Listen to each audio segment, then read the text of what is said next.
오늘 저는 여러분과 함께 혹시 나는 영적 소병이 아닌가, 또는 혹시 나는 본질도 모르면서 안다고 자부했던 그런 바리새인은 아닌가 하는 제목을 가지고 하는 말씀을 나누기를 원합니다.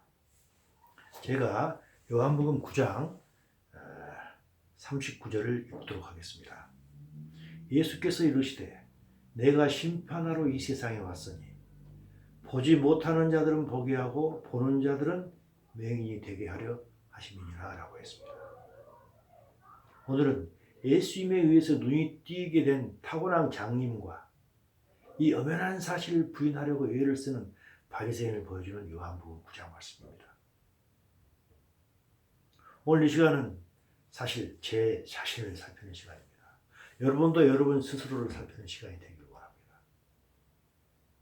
과연 우리는, 여러분은, 그리고 나는 예수님을 제대로 보는 올바른 신앙인인지, 아니면 사실은 제대로 보지 못하면서 자기 생각에 올바로 본다고 스스로를 속이는 그런 바리새인이 아닌지 스스로 살피는 그런 시간이 되기를 원합니다. 바리새인들은 스스로 생각하기를 자신은 하나님의 나라를 보고 있고 하나님 말씀을 보고 안다고 자부했던 자들입니다. 그러나 예수님께서는 그들을 맹인이라고 했고 하나님을 본다고 하는 그들을 맹인 되게 하겠다고 말씀하셨습니다. 우리는 교회에 출석하고 교회를 통해서 하나님 말씀을 듣습니다. 또 집에서 가끔 하나님 말씀을, 성경을 보기도 하고 기도도 하고 교회의 여러 가지 행사에 적극적으로 참여도 합니다. 그래서 나는 구원을 받았다라고 하며 자부심을 느끼며 나중에 천국 갈 거라는 확신을 가지고 살아갑니다. 그러나 만약에 한 해라도 혹시라도 우리가 바리새인처럼 예수님으로부터 엄청난 꾸준함과 혹독한 대접을 받지는 않을까요? 하나님께서는 왜 예수님을 이 땅에 보내셨습니까? 우리의 구원을 위해서 했습니다. 하지만 이 구원이라는 단어는 알듯 모르듯 매우 추상적인 단어입니다. 이것을 좀 더 구체적으로 제가 표현을 하도록 하겠습니다. 우리는 하나님의 모양과 형상으로 지으심을 받은 자들입니다. 그러나 뱀의 유혹을 받아서 금단의 열매를 따먹은 후에 인간은 하나님을 떠나게 되었고 영적으로 사탄으로 종이 되어 살아오는 사실입니다. 그 결과 하나님으로부터 받았던 하나님의 닮은 모양과 형상은 점차 사탄의 모양과 형상으로 변화버린 것입니다. 이것을 사도 바울은 에베소서 4장을 통해서 구체적으로 설명하고 있습니다. 4장 18절 19절 이야기입니다. 그들의 총명이 어두워지고, 총명이 어두워졌다는 말은 영적으로 어두워졌다는 이야기입니다. 그리고 그들 가운데 있는 무지함과 영적으로 무지했던 것입니다. 그래서 그들의 마음이 굳어지고는 말미암아 그들은 결국 하나님으로부터 받았던 그 하나님의 생명에 떨어져 있었던 것입니다. 하나님의 생명에서 떠나 있던 게 우리 아담과 하와의 자손들인 우리였던 것입니다. 이게 우리의 상태인, 영적인 상태인 것입니다. 이렇게 변해버린 상태에서 빠져나와서 다시금 하나님으로부터 받았던 처음의 상태를 회복하는 것이 구원이며 이것을 위해서 예수님께서 이 땅에 오신 것입니다. 이것을 에베소 4장 22절 24절을 통해서 사도 바울은 다음과 같이 이야기를 하고 있습니다. 너희는 유혹의 욕심을 따라 썩어져가는 구습을 따르는 옛사람을 벗어버리고 라고 했습니다. 아까 이야기했던 사탄의 모양과 형상을 띄었던 게 우리의 옛사람이었습니다. 그 옛사람을 벗어버리고 24절 마지막에 뭐라고 했습니까? 새 사람을 입는 것이라고 했습니다. 이것이 구원이라는 것입니다. 어떻게 해서 우리가 옛사람을 벗어버리고 새 사람을 입을 수 있을까요? 그 답은 23절에 있습니다. 너희의 심령이 새롭게 되라는 것입니다.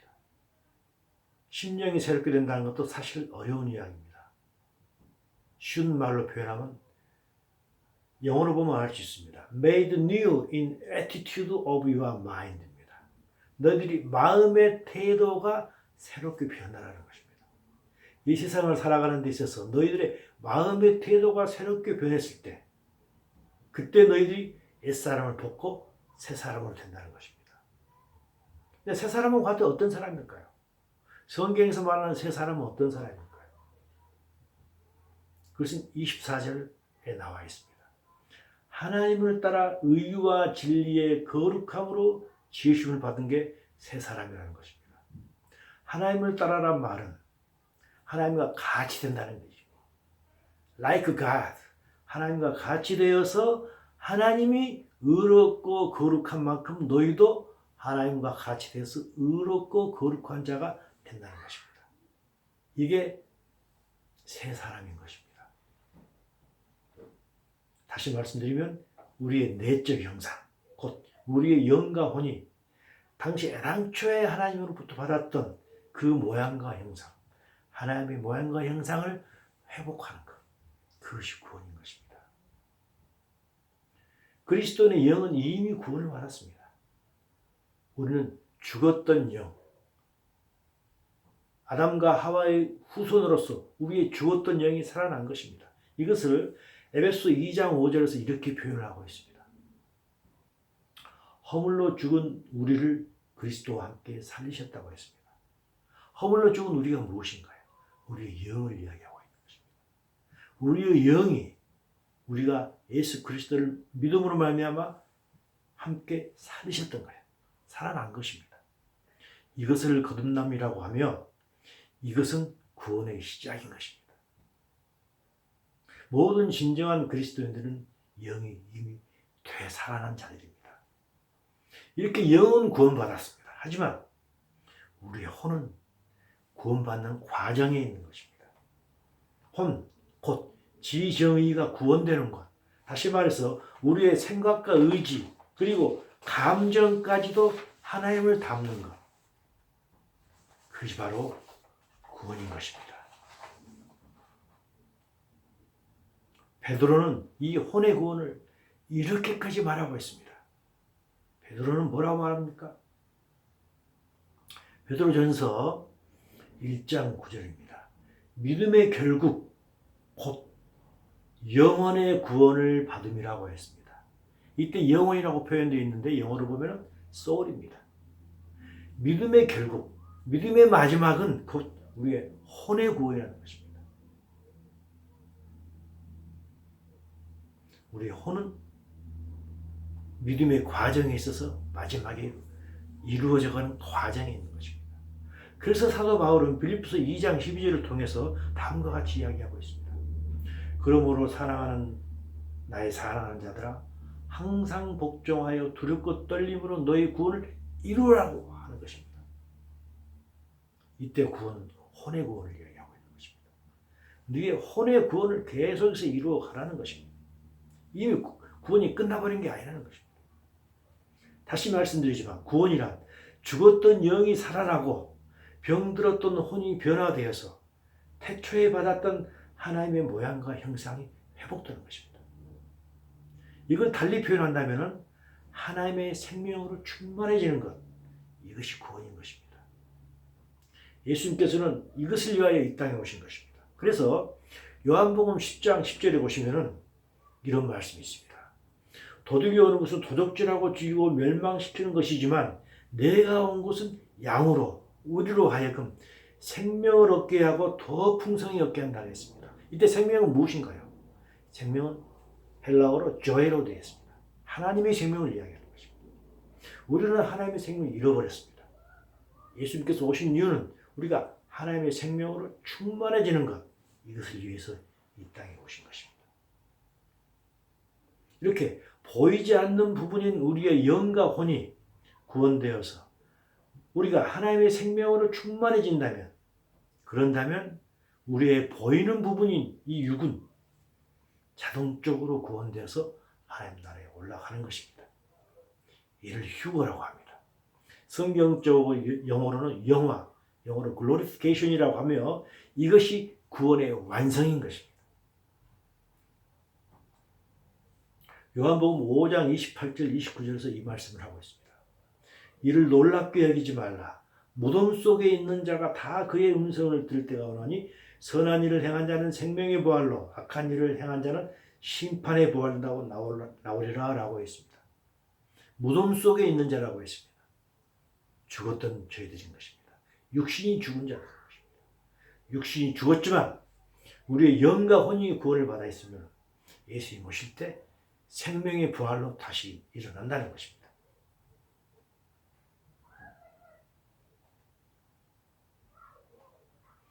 지금까지 말씀드렸던 걸 제가 정리해 드리겠습니다.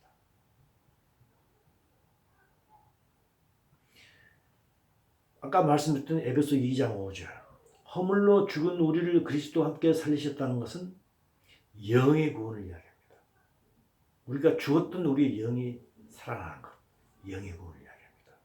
그 다음에 방금 읽었던 믿음의 결국은 혼의 구원이라고 했던 베드로전서 1장 9절의 그것은 혼의 구원을 이야기하고 있습니다. 그래서 빌립보서 2장 12절에 있었던 항상 복종하여 두렵고 떨림으로 너희 구원을 이루라 했던 것, 혼의 구원을 이야기하고 있는 것입니다. 그리고 마지막으로 이제 금방 읽었던 요한복음 5장 28절 29절, 놀랍게 여기지 말라 무덤 속에 있는 자 다 그의 음성을 들뜨고 나니 했던 그것은 몸의 구원을 이야기하는 것입니다. 그래서 영과 혼과 몸이 구원된 것이 온전한 구원인 것입니다. 우리는 지금 이미 영은 구원을 받았고 혼은 구원을 받는 상태에 있는 것이며 우리의 몸은 나중에 구원을 받게 될 것입니다. 그러나 바리새인들은 이러한 내적인 변화가 없이, 혼의 변화가 없이, 하나님을 닮음이 없이 오직 외적 형식만 있었던 것입니다. 그런 척만 했던 것입니다. 그래서 예수님께서 마태복음 23장 27절 28절을 통해서 통렬하게 그들을 비판하고 있는 것입니다. 화 있을지니여 외식하는 세관들과 바리새인들이여 회칠한 무덤 같다고 했습니다. 무덤에 하얀 회를 칠한 것입니다. 그래서 겉으로는 아름답게 보이지만 그 안에는 죽은 사람의 뼈와 모든 더러운 것이 가득하도다 했습니다. 28절, 겉으로는 사람들에게 옳게 보이되 안으로는 외식과 불법이 가득한 자가 그들이라고 했던 것입니다. 그들이 외적으로는 행동은 올바르게 했습니다. 하지만 내적으로는 마음의 성화가 하나도 없었던 것입니다.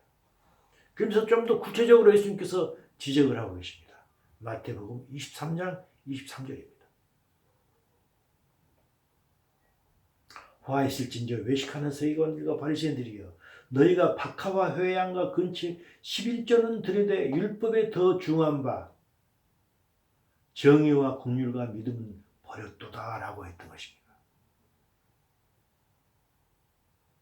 그들은 외적인 행위는 철저하게 했습니다. 11조는 온전하게 드렸습니다. 하지만 그것의 본질은 보지를 못했던 것입니다. 그들은 본다고 했지만 본질을 보지 못했던 맹인이었던 것입니다. 그러면서 예수님께서 이제는 초점을 우리에게 옮기십니다. 마태복음 5장 20절입니다. 내가 너희에게 이르노니, 저희들을 이야기하고 있습니다. 너희 의가 서기관과 바리새인보다 더 낫지 못하면 결코 천국에 들어가지 못한다고 했습니다. 무슨 의미인가요? 우리들이 바리새인처럼 그럴듯해 보이는 종교 생활만 하고 눈에 보이지 않는 내적인 성품이 하나님을 닮지 않으면 절대 천국에 들어가지 못한다는 엄중한 말씀이신 것입니다. 영의 구원은 한순간에 오직 하나님의 은혜로만 되어집니다. 하지만 우리의 혼의 구원, 즉 성화는 하나님의 은혜만으로는 되지 않습니다. 하나님께서는 우리의 자유의지를 요구하십니다. 따라서 우리는 이 땅에 사는 동안 평생 동안 최선을 다해야 합니다.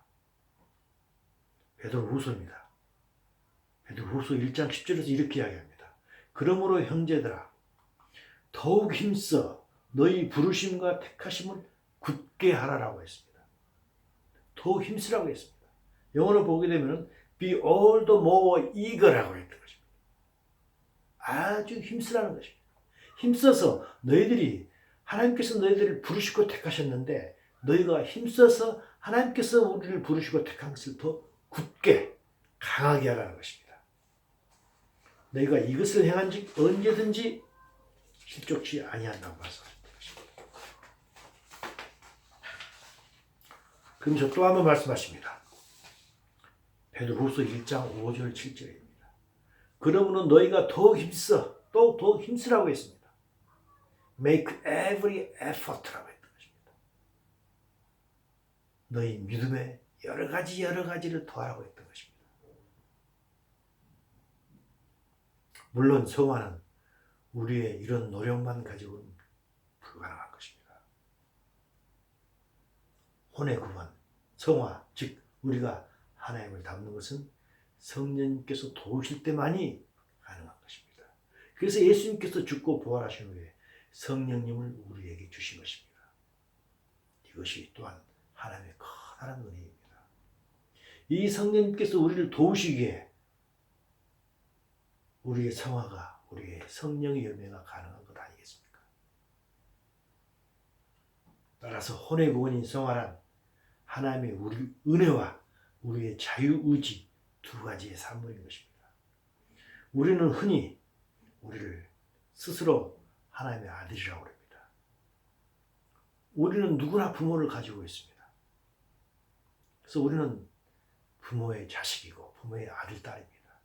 어떻게 우리가 부모의 아들, 딸이 될 수 있나요? 무엇으로 증명할 수 있나요? 닮았기 때문에 우리가 부모의 아들, 딸이 되는 거 아니겠습니까? 우리가 부모님의 유전자를 갖고 있기 때문에 그 유전 인자로 인해서 생각과 행동이 닮는 행동을 하게 된 거 아니겠습니까? 그래서 부모님의 아들과 딸이 된 거 아니겠습니까? 마찬가지입니다. 우리가 만약에 하나님의 아들이라고 그러면 우리는 하나님을 닮아야 하는 것입니다. 우리가 하나님을 닮는다고 하는 것은 우리의 혼이 하나님을 닮는 것을 의미합니다. 우리 얼굴이 닮는 걸 이야기하지 않습니다. 우리가 생각하는 것, 우리의 자유의지, 우리의 감정까지도 하나님을 닮는 것, 그것을 성화라고 하는 것입니다. 그래서 베드로는 베드로전서 1장 16절 17절을 통해서 다음과 같이 이야기하고 있습니다. 기록하였으되, 이렇게 기록되어 있다는 것은 레위기를 이야기하고 있는 것입니다. 레위기에 기록되었을 때 내가 거룩하니 너희도 거룩하라고 했던 것입니다. 너희가 하나님의 자녀라면, 너희가 나의 아들과 딸이라면 내가 거룩하듯이 너희도 거룩하라는 것입니다. 그러면서 말씀하십니다. 외모로 보시지 않고 각 사람의 행위로 심판하시는 이를 너희가 아버지라고 부른즉, 우리는 하늘에 계신 아버지를 아버지라고 부르지 않습니까? 우리가 아버지라고 부른다면 우리는 아버지께서 거룩하신 것 같이 우리도 거룩해야 된다는 것입니다. 그러면서 뭐라고 했습니까?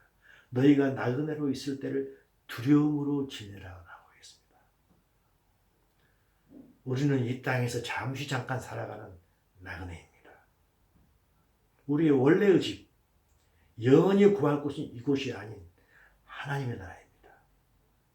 그러나 영원히 거할 그 하나님의 나라에 들어가느냐 못 들어가느냐 하는 것은 이 땅에서 우리가 어떻게 살았느냐에 따라 달린 것입니다. 그래서 베드로는 우리가 이 땅에 살아가는 나그네로 있을 때를 두려움으로 지내라라고 했던 것입니다.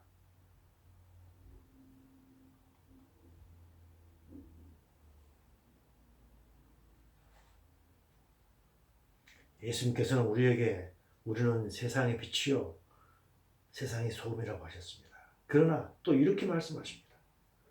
누가복음 14장 34절 35절입니다.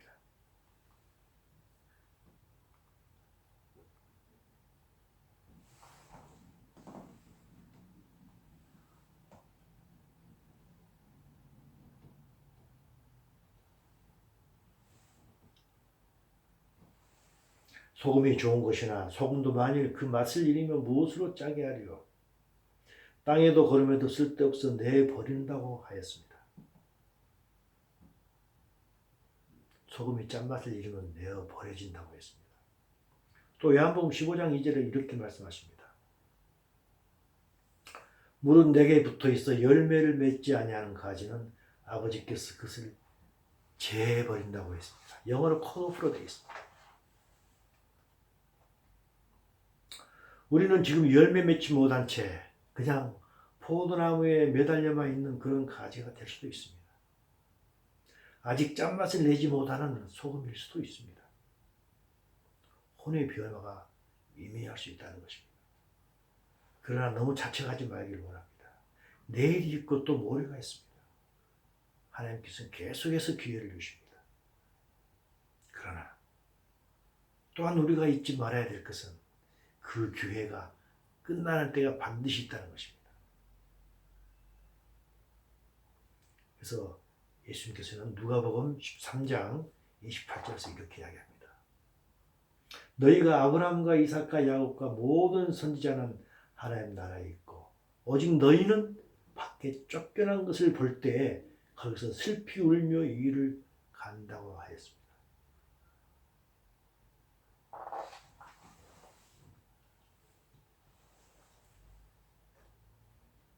누가 울며 불며 이를 갈까요? 왜 이를 갈까요? 자기는 들어갈 줄 알았는데 못 들어가기 때문에 억울하고 분해서 이를 갈고 우는 것입니다. 누가 이럴까요? 외식하는 자입니다. 본다고 하지만 사실은 본질을 보지 못하고 겉만 보는 자들입니다. 부풀려진 누룩들인 것입니다.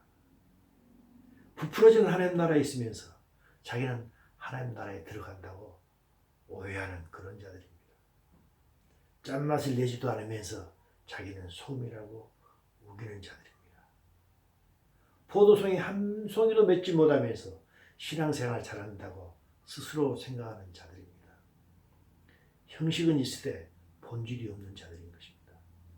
수박의 겉껍질만 만져보았지 속부분의 빨간 곳에 그 깊은 맛은 전혀 보지 못한 자들인 것입니다.